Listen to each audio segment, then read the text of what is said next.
Hello everyone, welcome to competition career point. आज हम लोग कुरुक्षेत्र कविता से संबंधित महत्वपूर्ण प्रश्न देखने वाले हैं जो रामधारी सिंह दिनकर द्वारा रचित है।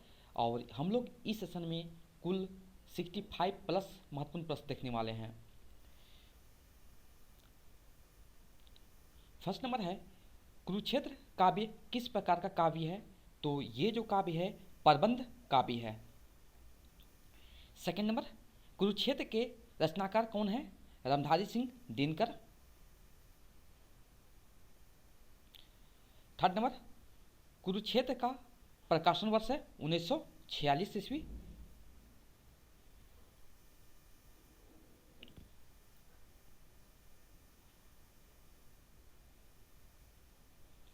फाइव नंबर, कुरुक्षेत्र की भाषा है खड़ी बोली हिंदी। और सिक्स नंबर है, कुरुक्षेत्र में कौन सा रस यूज किया गया है? तो वीर रस। सेवन नंबर, कुरुक्षेत्र में कुल कितने सर्ग हैं? 7।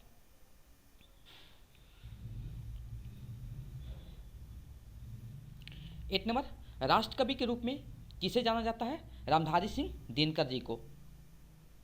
9 नंबर, कुरुक्षेत्र काव्य की कथा किस पर आधारित है? तो ये जो महाभारत युद्ध की कथा पर आधारित है। 10 नंबर, कुरुक्षेत्र में साम्यवाद का प्रतिपादन हुआ, यह कथन किसका है? विश्वनाथ प्रसाद मिश्र जी का कथन है। 11 नंबर, कुरुक्षेत्र का उद्देश्य बुद्धि के अत्याचार तथा विषमताओं का निराकर और विज्ञान के स्थान पर स्नेह की स्थापना करना, यह कथन किसका है? डॉक्टर नागेंद्र जी का है। 12 नंबर, कुरुक्षेत्र में पार्थ किसे कहा गया है? अर्जुन को कहा गया है।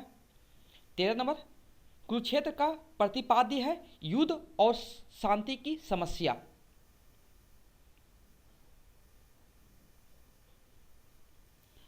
14 नंबर, कुरुक्षेत्र का युद्ध किसके बीच में हुआ था? पांडव और कौरव के बीच में।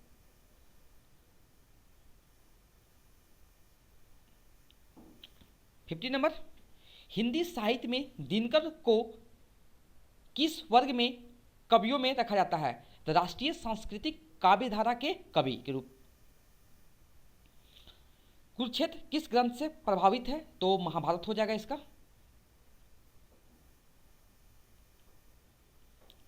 17 नंबर, आचार्य नंद दुलारे वाजपेयी के अनुसार कुरुक्षेत्र का क्या उद्देश्य है? तो कुरुक्षेत्र प्रगतिवादी काव्य है जो युद्ध के लिए युद्ध को वर्णन बतलाकर नवयुवकों को क्रांति का उत्तेजक संदेश।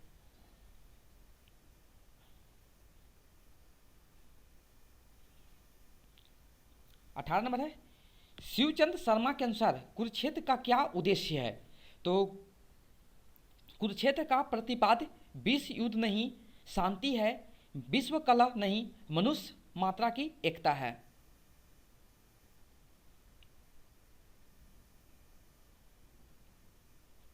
19 नंबर, कुरुक्षेत्र काव्य का प्रतिपाद्य क्या है? तब मनुष्य क्षुद्र स्वार्थों को छोड़ बुद्धि और हृदय में समन्वय स्थापित करे और मानवता के उत्थान में जुट जाए। 20 नंबर, कुरुक्षेत्र रचना की पृष्ठभूमि है द्वितीय विश्व युद्ध। 21 नंबर, कुरुक्षेत्र काव्य के प्रथम सर्ग का मूल कथ्य है युधिष्ठिर का प्रायश्चित और आत्मग्लानि। 22 नंबर, वह कौन रोता है वहाँ इतिहास के अध्याय पर किस काव्य से लिया गया है और किस सर्ग से लिया गया है? कुरुक्षेत्र से लिया गया और ये कुरुक्षेत्र के प्रथम सर्ग में अंकित है। 23 नंबर, वह कौन रोता है वहाँ इतिहास के अध्याय पर, वह जो आया यहाँ पर जो वह शब्द आया है वो किसके लिए प्रयुक्त किया? युधिष्ठिर के लिए। 24 नंबर, कुरुक्षेत्र के प्रथम सर्ग में किसका वर्णन है? कि युद्ध में हुए विनाश के कारण आत्मग्लानि के बोध का वर्णन है। 25 नंबर, कुरुक्षेत्र काव्य का विषय क्या है? युद्ध और शांति। 26 नंबर, कृत्रिम शांति कैसी होती है? बलपूर्वक स्थापित शांति। 27 नंबर, युधिष्ठिर ने युद्ध को क्या बताया है? निंदनीय। 28 नंबर, पविकाय शब्द किसके लिए प्रयुक्त हुआ है? तो भीम के लिए प्रयुक्त हुआ है। 29 नंबर, कुरुक्षेत्र काव्य में संवाद किनके मध्य हुआ है? तो भीष्म और युधिष्ठिर के बीच। 30 नंबर, कुरुक्षेत्र काव्य कृति पर कौन सा पुरस्कार मिला है? तो ये जो पुरस्कार मिला है काशी नागरी प्रचारिणी सभा पुरस्कार, उत्तर प्रदेश। 31 नंबर, दिनकर जी का कुरुक्षेत्र रचना के पीछे क्या उद्देश्य है? युद्ध की समस्या और समाधान प्रस्तुत करना। 32 नंबर है, कुरुक्षेत्र के दूसरे सर्ग में किसका वर्णन है? तो कुरुक्षेत्र के दूसरे सर्ग से 5वें सर्ग तक भीष्म और युधिष्ठिर का संवाद है। 33 नंबर, हाय पितामह हार किसकी हुई है? यह कुरुक्षेत्र के किस सर्ग से लिया गया है? तो द्वितीय सर्ग से लिया गया है ये। 34 नंबर, तृतीय सर्ग में क्या कहा गया है? न्याय के लिए युद्ध को उचित माना है। न्याय के लिए युद्ध को उचित माना है। 35, कुरुक्षेत्र काव्य में तीसरे सर्ग में नर व्याघ्र किसे कहा गया है? दुर्योधन को। 36 नंबर, युद्ध के लिए दोषी कौन होता है? जो अन्याय और ताकत से बनावटी शांति करने वाले दोषी होते हैं। 37 नंबर, अत्याचार सहन करने से क्या होता है? ये किस सर्ग से लिया गया है? ये तृतीय सर्ग से लिया गया है और ये शोषक और शोषण करते हैं। 38 नंबर, अधिकार खोकर बैठ रहना यहाँ महादुष्कर्म है। ये पंक्तियाँ किस काव्य की है? कुरुक्षेत्र की है। 39 नंबर, एक ऐसा भी युद्ध है जो विकल्प बोलता कुछ भी नहीं, इस किसके लिए कहा गया है? युधिष्ठिर के लिए कहा गया है। रक्त 40 नंबर है, रक्त से सिंचकर समर की मेदिनी हो गई, लाल नीचे कोस भर। मेदिनी का अर्थ है धरती यानी भूमि। 41 नंबर, रक्त से छाने हुए इस राज्य को व्रज हो कैसे सकूंगा भोग में। किसका कथन है? युधिष्ठिर का है।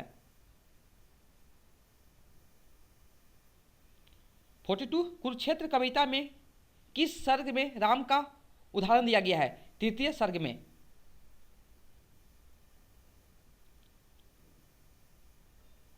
43 नंबर, क्षमा सौंपती उस भुजंग को जिसके पास गरल हो, किस सर्ग से लिया गया है? ये भी तृतीय सर्ग से लिया गया है। 44 नंबर, सच है सता सिमट सिमट जिनके हाथों में आई, शांति भक्त वे साधु पुरुष क्यों चाहे कभी लड़ाई। यह संवाद किनके मध्य हुआ था? तो भीष्म और युधिष्ठिर के मध्य। 45 नंबर, छिनता हो स्वत्व कोई और तू त्याग तप से काम ले, यह पाप है। कुरुक्षेत्र के किस सर्ग से संबंधित है? द्वितीय सर्ग से संबंधित है। 46 नंबर, द्रोणसूत के शिष्य की मणि छीनकर, तो द्रोणसूत कौन है? यहां पर अश्वत्थामा हो जाएंगे। 47 नंबर, शेष जब था रख गया कोई नहीं, एक वृद्धा एक अंधे के सिवा। वृद्ध और अंधा किसके लिए कहा गया है? तो गंधारी और धृतराष्ट्र के लिए कहा गया है। 48 नंबर जो है, ब्रज सा कुछ टूटकर स्मृति से गिरा, किसकी स्मृति की बात कही गई है? अभिमन्यु की। 49 नंबर है, कुरुक्षेत्र में व्रत मुक्त कैसी किसे कहा गया है? द्रौपदी को। 50 नंबर, दिनकर के अनुसार कुरुक्षेत्र का कौन सा सर्ग क्षेपक है? छठा सर्ग। 51 नंबर है, कुरुक्षेत्र की रचना मुख्य उद्देश्य क्या है? युद्ध शांति समस्या पर विचार करना। युद्ध और शांति की समस्या पर विचार करना। अभी देखिए कथन वाला प्रश्न है और कथन से रिलेटेड संबंधित जरूर प्रश्न आते हैं। माने कि कुरुक्षेत्र ना तो दर्शन है और ना ही किसी ज्ञानी के प्रौढ़ मस्तिष्क का चमत्कार, यह तो एक साधारण मनुष्य का शंकाकुल हृदय है जो मस्तिष्क के स्तर पर चढ़कर बोल रहा है। कथन किसका है? रामधारी सिंह दिनकर जी का ही कथन है ये। 53 नंबर, कुरुक्षेत्र में किन्हीं दो पात्रों को आधार बनाया गया है। किसको किसको? भीष्म और युधिष्ठिर के बीच। 54 नंबर है, कुरुक्षेत्र किस पृष्ठभूमि में लिखा गया है? तो द्वितीय विश्व युद्ध की पृष्ठभूमि में। 55, कुरुक्षेत्र की मुख्य समस्या क्या है? युद्ध की समस्या है। 56 नंबर, कुरुक्षेत्र किस प्रकार का काव्य है? तो देखिए जो कुरुक्षेत्र जो है वो चिंतन प्रधान प्रबंध काव्य है या समस्या प्रधान काव्य है। 57 नंबर है, कुरुक्षेत्र का कौन सा पात्र युद्ध और शांति की समस्या पर विचार करता है? तो युधिष्ठिर और भीष्म।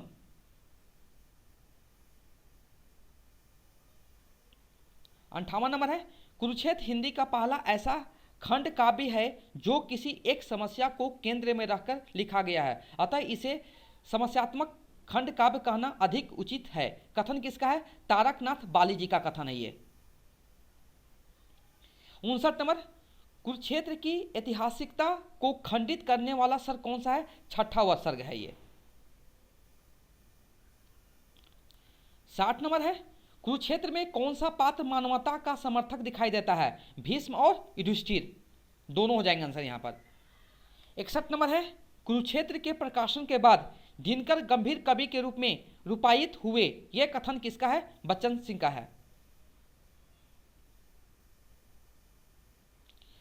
62 नंबर है, कुरुक्षेत्र के प्रकाशन के साथ ही दिनकर उत्तर छायावाद काल के सबसे बड़े कवि के रूप में स्थापित हुए हैं, यह कथन किसका है? विजेंद्र नारायण सिंह का है। 63, रामधारी सिंह दिनकर की किस रचना को लोगों ने आधुनिक गीता कहा है? कुरुक्षेत्र को। अब यहाँ पर देखिए, तो मैं 64 नंबर जो प्रश्न करा रहा हूँ इसमें आपको कथन देंगे, 4 कथन दिए रहेंगे, 3 कथन दिए रहेंगे। अब बोलेंगे इसमें कौन सा कथन सही है, तो आप सारे देखिए कथन से रिलेटेड जरूर प्रश्न बनेंगे यहाँ पर। तो देखिए यहाँ पर है कुरुक्षेत्र के बारे में कथन सत्य, कौन कौन सारे यहाँ पर जितने भी लिखे रहेंगे सारे अभी सत्य हैं, तो आपको वहाँ पर आइडेंटिफाई करने पहचानने में आपको दिक्कत नहीं होगा। कुरुक्षेत्र में भीष्म अपार शक्ति, मनुष्य की शक्ति के निकास और कर्मयोगी के प्रतीक चरित्र के रूप में चित्रित किया है। दूसरे कथन है, युधिष्ठिर कुरुक्षेत्र में पश्चात का भाव अंतर्द्वंद में घिरे विचारशील और विश्व शांति तथा प्रेम के पुजारी के रूप में दिखाई देता है। नेक्स्ट कथन देखिए, युधिष्ठिर धर्म और न्याय के प्रतीक है, जबकि दुर्योधन अशुभ, अधर्म और अन्याय के प्रतीक है। नेक्स्ट है, कुरुक्षेत्र का अंगिरस वीर रस है, कुरुक्षेत्र में वीर रस प्रधान काव्य है।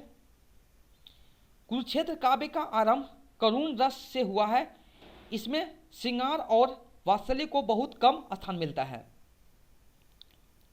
और भी देखिए कथन, कुरुक्षेत्र मानव धर्म और कर्म की विचारात्मक गाथा है। नेक्स्ट कथन जो है, कुरुक्षेत्र मूलतः महाभारत के भीष्म युधिष्ठिर संवाद पर आधारित है। नेक्स्ट जो है, कुरुक्षेत्र महाभारत के शांति पर्व से प्रभावित है।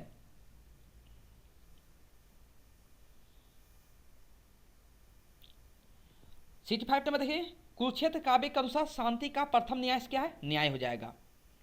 अब हम लोग लास्ट जब अंतिम प्रश्न देखने वाले हैं, रामधारी सिंह दिनकर का जीवन परिचय।